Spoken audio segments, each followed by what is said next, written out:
Hello पिला माने आपण माननकु मो यूट्यूब चैनल जोड़िया लाइव जेकेसी क्रिएशन के को पुणी थरे स्वागत। देखो आज आम षष्ठ श्रेणी गणित बही पंचम अध्याय भग्न संख्या विषय रे देखिबा। भग्न संख्या कहले भग्न अर्थ भांगी जाइथिबा संख्या हला कि नै। आमे गोटे संख्या देखो पूर्ण संख्या कहले कोन ना 1 2 3 4 ओडा होछ गोटे पूर्ण संख्या। तो ये पूर्ण संख्या गुड़ी को आमे जति भांगी देबा है कि नहीं। फॉर एग्जांपल देख गोटे केक गोटे केक तार अर्थ कौन गोटे केक एटा होची पूरा गोटे केक। आमे कौन कले एटा को आमे कहले 4 समान भाग कर दियो हला। तो 4 समान भाग करिकी आमे कौन कले गोटे भाग को काटी देले हला। गोटे भाग को काटी देले बुझला। ए भागटा को आमे काटिकी नै गले हला। तो यहाँ को आम कौन पढ़ा टोटाल केते भाग कले 4 भाग कले 4 तले लिखिदबा आ ऊपरे केते भाग कलर देले गोटे भाग काटिदेले ना ए भागटा काटी देइछथि। तो 1/4 हबो उत्तर। तो सेमिति आमे भग्न अर्थ भांगी जाइथिबा अंश हला कि नै भग्न संख्या सेमिति संख्या को आमे भांगी के जानिबा हला। तो देखो वर्तमान बेसी किछि तो देनी हमको। तो आमे वर्तमान अभ्यास कार्य एकटी को देखिबा। देखो अभ्यास कार्य 1 रे देला निम्न चित्र गुड़िक चित्रित अंश को पूर्ण चित्रित भग्न संख्या रूपे प्रकाश करी पर पृष्ठार थिबा सारणी भली सारणीटी निज खातार करी सेही सारणीटी को पूर्ण कर हला। तो देखो एटा केते हे जिवो पिले देखो एटा केते भाग कराई छै 1 2 3 4 5 6 7 8 9 9 भाग रु केते भाग कलर दिया है 9 भाग सिना कराई 4 भाग कलर दिया है ना। तो 4/9 है एटा उत्तर हला। सेम देखो एटा देखो 1 2 3 4 5 6 7 8 8 भाग रु केते भाग कलर दिया है 1 2 3 4 5 तो 5/8 है उत्तर हला। तो ये लब कोटा लब हला 4 हर हला 9 सेमती एटा देखो गोटा देखो 1 2 3 4 4 भाग रु केते भाग कलर दिया है 2 भाग कलर दिया है तो 2/4 हला। 2/4 आमे लिखिबा बा एटा को आमे 1/2 मध्ये लिखि पारिबा। तो 2/4 लिखिले बेटर हो हला। तापर देखो नेक्स्ट जिबा नेक्स्ट देखो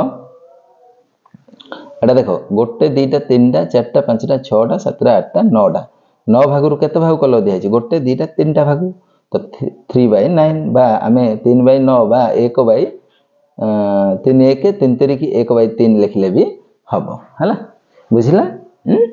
तापर देखियो नेक्स्ट 1 2 3 4 5 6 7 8 9 10 भाग कराई 10 भाग रु केते भाग कलर दिया है 1 2 3 जेतरा भाग कलर दिया है ऊपर लिखि दो 3 बाई केते भाग कराई 10 भाग कराई 3/10 हो जिवो उत्तर बुझिला। तापर एटा देखो 1 2 3 4 5 6 7 8 9 10 11 12 12 भाग रु केते भाग कलर दिया है 1 2 3 4 5 5/12 हो जिवो 5/12 हो जिवो उत्तर बुझिला। एति आमे लिखि देले वर्तमान सेपटे गोटे सारणी देछि से सारणी रे आमे एगुडी को पूर्ण करिकि आमे लिखिबा बुझिला। तो फर्स्ट देखो फर्स्ट केते 4/9 5/8 तापरे 2/4 तापरे 3/9 तापरे 3/10 तापरे 5/12 अछि एटा को आमे सारणी रे लिखिबा। देखो सेपटे जो आमे करिथिले 1 नंबर रे तार गोटे सारणी देथिला हला। फर्स्ट टा कोडा कोन आथिला 4/9 तापरे खडा आथिला 5/8 तापरे गोडा आथिला 2/4 तापरे घोडा आथिला 3/9 ओंडा आथिला 3/10 चौडा आथिला 5/10 एमती आथिला। तो लब एठी कोडा लब उपरटा 4 हर केते 9 एठी देखो लब केते 5 हर केते 8 एठी लब केते 2 हर केते 4 एठी लब केते 3 एठी 9 हला एठी 3 लब हर केते 10 एठी लब होची 5 एठी हर होची 10 एमती तमे सब जाय को लिखि दबो बुझिला। वर्तमान 1 नंबर सरला वर्तमान जिबा हमें 2 नंबर को ठीक अछि।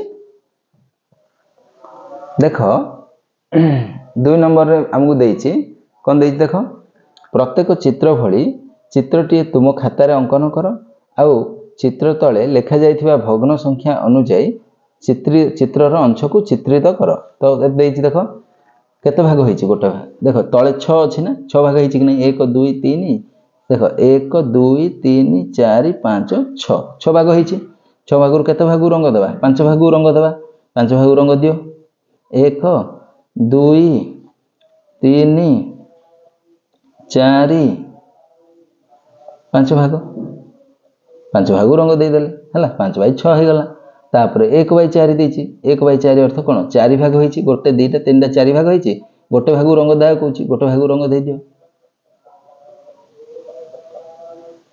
हेला हमर 1 बाई 4 तापर एटा देखो 2 बाई 5 तो 5 भाग तळे जहा अछि हेटा हला हर 5 भाग होइछि ना गोटे दीटा तीनटा चारटा पांचटा 5 भाग होइछि 5 भागरु 2 भागु रंग दा कहूछि 2 भागु रंग दे दियो 1 2 हला 2 बाई 5 हे गला तापर देखो 5 बाई 16 देछि 5 बाई 16 देखो 16 भाग होइछि कि नै 1 2 3 4 5 6 7 8 9 10 11 12 13 14 15 16 भाग होइछि 16 भागरु केते भाग रंग दा कहूछि 5 भाग रंग दे दियो 1 2 3 4 5 भाग रंग दे देले हेला ना 5 भाग रंग दे देले बा 5 बाई 16 हेला हमर तो बुझी हला एटा एमती तमे भग्न संख्या विषय रे करि पारिबो जदि एमती का नुआ नुआ वीडियो देखिया चाहछो ताहला हम चैनल को लाइक शेयर और सब्सक्राइब करी घंटी बटन को दबा पई जम्मार बुलेन रहउची जय जगन्नाथ।